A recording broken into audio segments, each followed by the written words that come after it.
জয় মহাকাল বাবা। মহাকাল বাবার গর্ভগৃহ থেকে শেয়ার করা সত্যি অনেকটা অসম্ভব ব্যাপার হয়ে দাঁড়ায়। তো শুধুমাত্র তোমাদের সাথে শেয়ার করছি, একদম সরাসরি শেয়ার করছি জয় মহাকাল বাবা। তো মহাকালেশ্বর আর তার সাথে অবশ্যই ওমকারেশ্বর, দুটোই কিন্তু একটা উজ্জয়নে আছে, একটা ইন্দোরে আছে। আমরা জানি ভারতে 12টা জ্যোতির্লিঙ্গের মধ্যে দুটো জ্যোতির্লিঙ্গ হলো মহাকালেশ্বর এবং ওমকারেশ্বর, কিন্তু আমরা দুটো জ্যোতির্লিঙ্গ একদিনে দর্শন করার কথা ভাবতেই পারি না, কারণ অনেকটা দূর হয়ে যায়। তো তোমাদের সাথে শেয়ার করব একই দিনে ট্রেনে বাসে করে কিভাবে দুটো জ্যোতির্লিঙ্গই একদিনে দর্শন করলাম। তো প্রথমে আমরা অটো ধরে নিয়েছি বাড়ি থেকে। তো এটা একদম ভোরবেলা আমরা 4টের সময় রেডি হয়ে গেছি এবং 4:15-20 আমরা পৌঁছে গেছি ইন্দোর স্টেশনে। তো এখান থেকে আমরা ট্রেন ধরবো। আমরা সবসময় কারে করে যাব সেটা নয়, অনেক সময় ট্রেনে বাসেও কিন্তু দুটো একই দিনে দর্শন করা যায়, যেটা আমরা অনেকে করতে গিয়ে অনেক সময় ভাবি যে দুটো একদিনে হবে না। তো সেটাই তোমাদের সাথে শেয়ার করছি। প্রথমে আমরা স্টেশনে পৌঁছে গেলাম এবং এখান থেকে আমরা ট্রেন ধরবো। তো আর একটা জিনিস বলে রাখি, কিছু কিছু জিনিস অবশ্যই আমাদের মাথায় রাখা উচিত। সেটা হচ্ছে যে এটা হচ্ছে ইন্দোর জংশন এবং আমরা পৌঁছে যাচ্ছি এই ইন্দোর জংশন, কিন্তু আমরা যে ট্রেনটা ধরবো, যেটা উজ্জয়ন যাবে, 6টার সময় ট্রেন ছাড়বে, সেটা হচ্ছে ইন্দোর স্টেশনে। তো দুটো কিন্তু আলাদা, একটা জংশন একটা ইন্দোর স্টেশন। তো ইন্দোর স্টেশন যাচ্ছি এইরকম একটা হাঁটা রাস্তা দিয়ে। তো সেটা অনেকটাই হাঁটতে হয়, কিন্তু জংশন থেকে যে স্টেশন, মানে Indore junction to Indore station, দুটো কিন্তু হাঁটা রাস্তা অনেকটাই আছে। সেটা 6 নম্বর প্ল্যাটফর্মে আসে। সকাল 6টার সময় কিন্তু, মানে ভোর 6টায় বেরিয়ে যায়। একদম অন্ধকার এখনও আছে। অবশ্যই সেটা জয়পুর যাচ্ছে, জয়পুর যোধা এরকম হয়ে যাচ্ছে। তো যাই হোক, আমরা সেই ট্রেনটায় বসতে হবে এবং জেনারেলে যদি তোমরা টিকিট করো তাহলে কিন্তু কোনো অসুবিধে নেই। আমি প্রথমবার জেনারেলে যাচ্ছি। তো যেহেতু ইন্দোর থেকেই ট্রেনটা ছাড়ছে, সেই জন্য কিন্তু জেনারেলে গেলেও সিটও পাওয়া যায়, কোনো অসুবিধা নেই, আরামসে খুব ভালোভাবেই কিন্তু পৌঁছে যাওয়া যায়। তো ভোরবেলা শীতকালে তাই সোয়েটার, চাদর সমস্ত কিছু নিয়ে যাওয়াটাই ভালো। আর অবশ্যই হালকা হালকা বৃষ্টি হচ্ছিল। তো এই হচ্ছে স্টেশন। এবার স্টেশনে ইন্দোর স্টেশনে উঠেছিলাম এবং উজ্জয়ন স্টেশনে নেমে গেলাম। যেহেতু বৃষ্টি হচ্ছিল, দেখো উজ্জয়ন জংশন। তো এখান থেকে আমরা অটো ধরবো। অটো যাচ্ছে, শেয়ারিং ভ্যান যাচ্ছে, অনেক কিছুই যাচ্ছে। তো আমরা ওভারব্রিজ দিয়ে উঠে গেলাম। এবার টিকিট প্রাইসটাও তোমাদের সাথে শেয়ার করে নিই। ইন্দোর টু উজ্জয়ন জংশন, এটা টিকিট প্রাইস হলো পার পারসন 60 টাকা করে। আর এখান থেকে যদি আমরা অটো ধরি, অটো নিচ্ছে পার পারসন 20 টাকা। আর ওদিকে যে আমরা ইন্দোরে যে অটো ধরেছিলাম সেটা নিয়েছিল 200 টাকা। তো 200 টাকা আর ট্রেনের টিকিট 60 টাকা, 260 টাকা, এবং এখানটা লাগছে 20 টাকা। তো 280 টাকায় কিন্তু আমরা পৌঁছে গেলাম একদম সোজা ইন্দোর থেকে উজ্জয়ন। আর এখানে রুদ্রাক্ষের গাছও আছে। তো রুদ্রাক্ষের গাছও তোমাদের সাথে একটু শেয়ার করে নিলাম। তারপরে আমরা চাটা খেয়ে এখানটায় জুতো স্ট্যান্ডে জুতো রাখছি। অনেক জায়গা আছে যেখান থেকে প্রসাদ নিলে কিন্তু জুতো রাখা যায়। তো আমরা এই জায়গাটাতে জুতো রেখে এবার সোজা চলেছি দর্শনে। সব জায়গায় এইভাবে টিভি লাগানো আছে। অনেক সময় দর্শন করা যদি সম্ভব না হয়, এখান থেকেও কিন্তু আমরা ডাইরেক্ট দর্শন করতে পারি। তো এবার তোমাদের এই পথটা শেয়ার করছি, যে পথ দিয়ে আমরা সবাই মহাকালের দর্শনে যাই, মহাকালেশ্বর বাবা বা মহাকাল বাবা। তো তোমরা সবাই নাম শুনেছো আশা করি। তো যারা যারা এখনও দর্শন করতে পারোনি, আমি তাদের জন্য যতটা সম্ভব পুরো পথটাই শেয়ার করব, কিভাবে আমরা দর্শন করছি।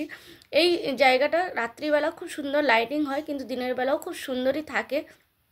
এটা হচ্ছে সোজা এন্ট্রি গেট দিয়ে আমরা ঢুকছি, কিন্তু সব জায়গায় শেয়ার করাটা মুশকিল হয়ে যায়। তাও শুধুমাত্র তোমাদের জন্য, যারা এখনও দর্শন করার ইচ্ছে আছে কিন্তু দর্শন করতে পারোনি, শুধুমাত্র তাদের জন্য একটু কষ্ট করে আমি শেয়ার করছি। কারণ আমারও ভালো লাগে এরকম শেয়ার করা, দর্শন করা তো অবশ্যই ভালো লাগে। এটা হচ্ছে মেন গেট, মহাকাল বাবা এখানটায় গেটে লেখাও আছে। তো যাই হোক, মেন গেট দিয়ে এবার ঢুকে যাচ্ছি। প্রথমেই কিন্তু এতটা লাইন ছিল, তারপরেও অবশ্য লাইন আছে, কিন্তু যেহেতু আমাদেরকে মাঝখানে একটু আটকে দিয়েছিল, কারণ পরিষ্কার করার ছিল এই জায়গাটায় এসে, একদম মেন গেটের কাছে মহাকালেশ্বর মন্দির, এই মেন গেটের কাছে এসে একটু আটকে দিয়েছিল। তো সেই জন্য তারপরে যেহেতু ফাঁকা হয়ে গেছে, আমরা সবাই দৌড়ে দৌড়ে চলে গেছি, নাহলে কিন্তু এই রাস্তাটা অনেকটাই ভিড় থাকে।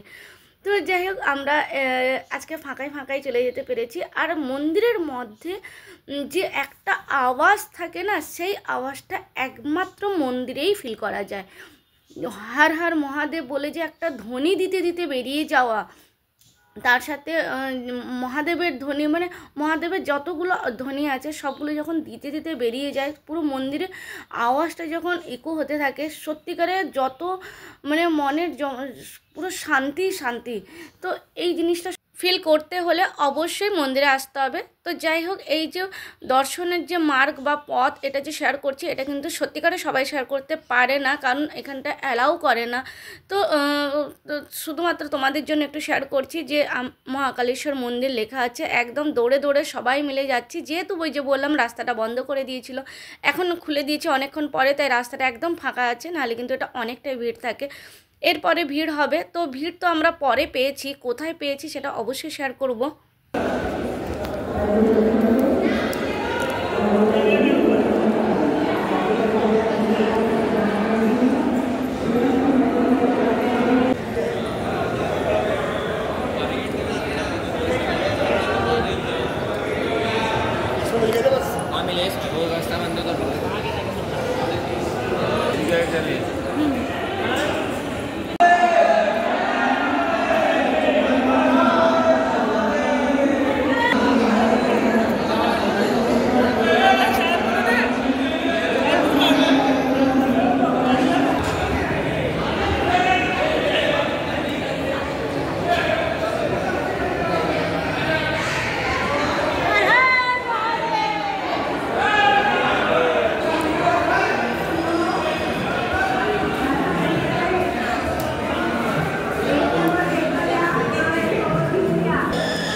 नहीं दे रहा, जाने नहीं दे रहा, बंद करने का।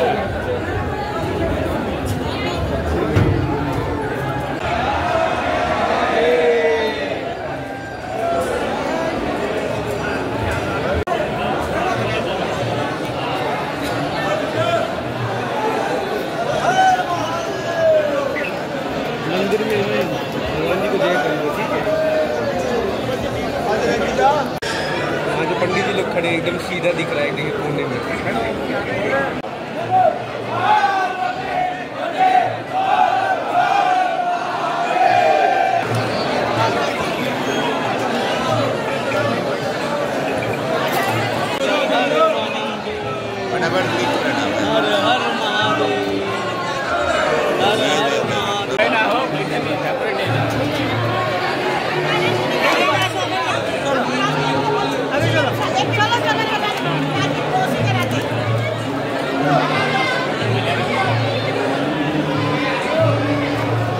তোমরা সবাই জানো যে যেখানটায় প্রচুর ভিড় হয়, যেখানটায় দর্শন করতে গেলে, সেখানটায় কিন্তু মেন যখন দর্শনের জায়গাটা আসে তখন কিন্তু ওখানটায় জাস্ট দর্শন করে বেরিয়ে যাও, এত ভিড় থাকে যে ওরা ধাক্কা দিয়ে দেয় যে বেরিয়ে যাও, কারণ অন্যদেরকেও সুযোগ দেওয়া উচিত।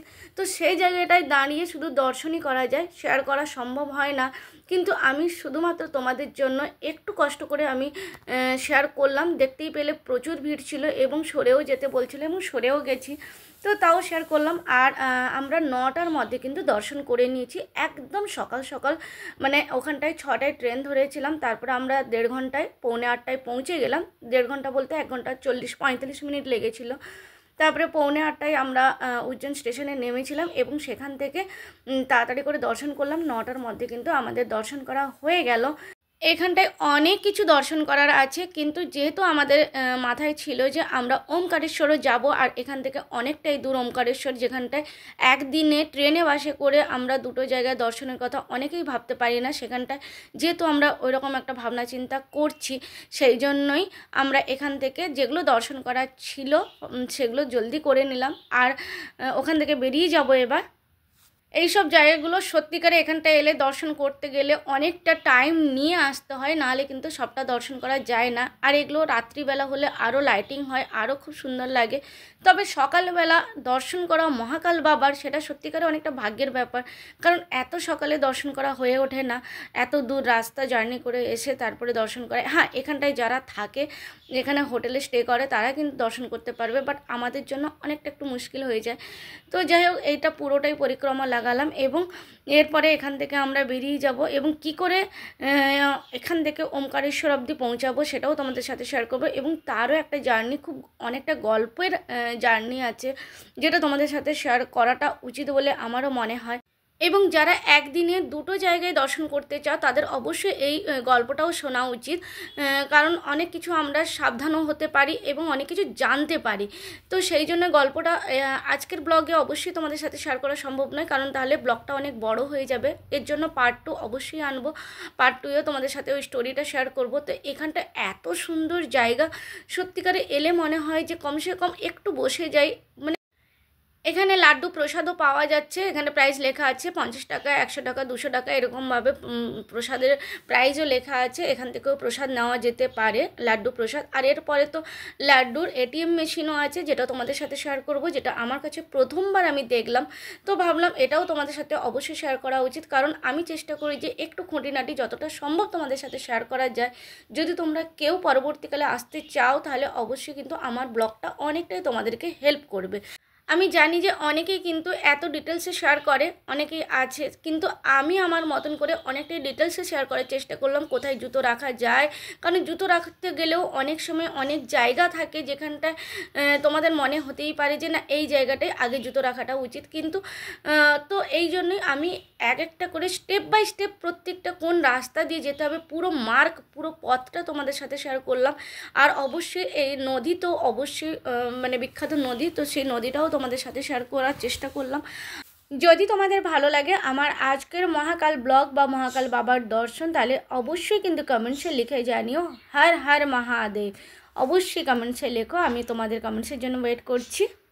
এবারে শেয়ার করব laddu machine, laddu ATM machine, যেখান থেকে কিন্তু লাড্ডু পাওয়া যাচ্ছে, লাড্ডু প্রসাদ কিভাবে পাওয়া যাচ্ছে লাড্ডু এটিএম মেশিন থেকে, স্টেপ বাই স্টেপ এখানটায় দেওয়া আছে, এখানটায় ফলো করতে পারা যাবে। আবার অনেক সময় লাড্ডুর দোকানও আছে, ভোগ প্রসাদের যে দোকান আছে, 50 টাকা, 100 টাকা, 200 টাকা, এরকমভাবে ওখান থেকেও নেওয়া যেতে পারে। তো এখানটায় অনেকে এটিএম মেশিনে, লাড্ডুর এটিএম মেশিনে লাইন দিয়ে লাড্ডু নিচ্ছে, আমরা কিন্তু আগে নিয়ে নিয়েছিলাম। তো যাই হোক, জুতো টুতো নিলাম আমরা সেখান থেকে, স্ট্যান্ড থেকে জুতো নিয়ে আবার যথারীতি বেরিয়ে পড়লাম। আমরা বাস স্ট্যান্ডে যাচ্ছি, ওমকারেশ্বর যাব বলে উজ্জয়ন বাস স্ট্যান্ডে যাচ্ছি। এটা কিন্তু আমাদের কাছ থেকে নিল 60 টাকা করে নিল, উজ্জয়ন মন্দির থেকে, মহাকাল মন্দির থেকে উজ্জয়ন বাস স্ট্যান্ড অবধি। তো এই ব্রিজের কাছে এলে কিন্তু আমরা শেয়ারিং ভ্যান পাবো, এগুলো তোমাদের সাথে শেয়ার করছি। যদি কেউ যেতে চাও কিন্তু তার যেতে অনেকটা সহজ হয়ে যাবে। তো এখানটায় শেয়ারিং ভ্যান পাওয়া যায়, আর এমনি নর্মালি ব্রিজের উপর দিয়েও কিন্তু বাস যাচ্ছে। এখানটায় দাঁড়ালেও বাস পাওয়া যাবে, আবার বাস স্ট্যান্ডে গেলেও বাস পাওয়া যাবে। তো এবার বলে রাখি এর প্রাইস কত। এর প্রাইস হলো 350 টাকা পার পার্সন নিচ্ছে। যদি যাত্রী কম থাকে তাহলে কিন্তু সেই প্রাইসটা একটু বেড়ে যায়, যেহেতু খালি তো এত দূর যাবে না, তো ওই জন্য প্রাইসটা বাড়িয়ে দেয়। আর যদি মোটামুটি ওদের যতটা দরকার প্যাসেঞ্জার, সেই প্যাসেঞ্জার থাকে, তাহলে 350 টাকা করে ওরা পার পার্সন নিচ্ছে। এবার দূরত্ব অবশ্যই আছে। তো যেহেতু আমরা মন্দির থেকে জলদি বেরিয়ে এসেছি এবং ভ্যানে চেপে গেছি, তাই অনেক সময় অনেকের খাওয়া দাওয়া, টিফিন বা ওয়াশরুম যাওয়া হয়ে ওঠে না। তার জন্য তারা কিন্তু একটা জায়গায় হোল্ড করে, এরকম একটা রাস্তার ধারে যে ধাবাগুলো থাকে বা দোকান থাকে, সেখানটায় কিন্তু ওরা হোল্ড করে। কেউ যদি ওয়াশরুম যেতে চায়, কেউ যদি কিছু টিফিন, চা টিফিন, নাস্তা করতে চায়, তারা কিন্তু এখানটায় করতে পারে। তো সেগুলো করার পরে তারপরে যথারীতি আমরা বেরিয়ে গেছি।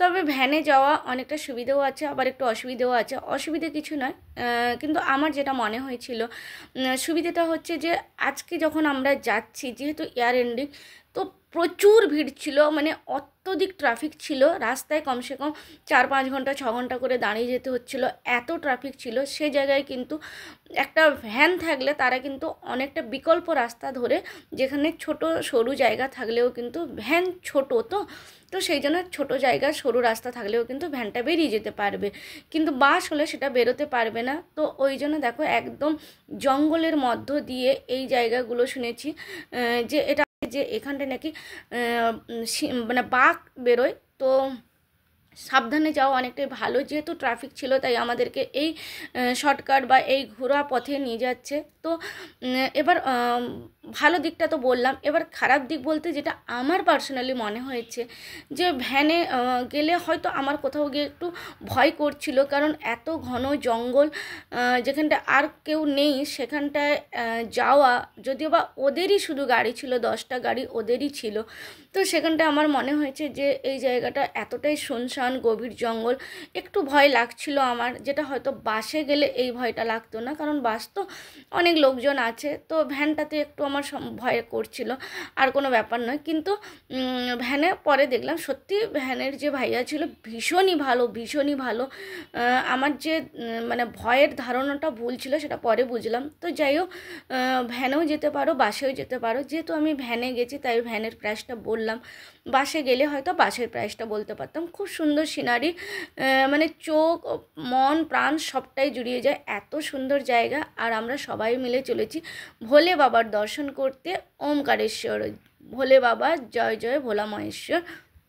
আমরা বলতে বলতে পৌঁছে গেলাম ওমকারেশ্বর। আর কিভাবে পৌঁছালাম, রাস্তাতে আরও অনেক গল্প আছে, অ্যাডভেঞ্চার আছে, অনেক গল্প, রাস্তার গল্প আছে, সেটাও অবশ্যই শেয়ার করব। তো চলো বন্ধুরা, পার্ট 2 এর জন্য ওয়েট করো, অবশ্যই এর পার্ট 2 আসবে।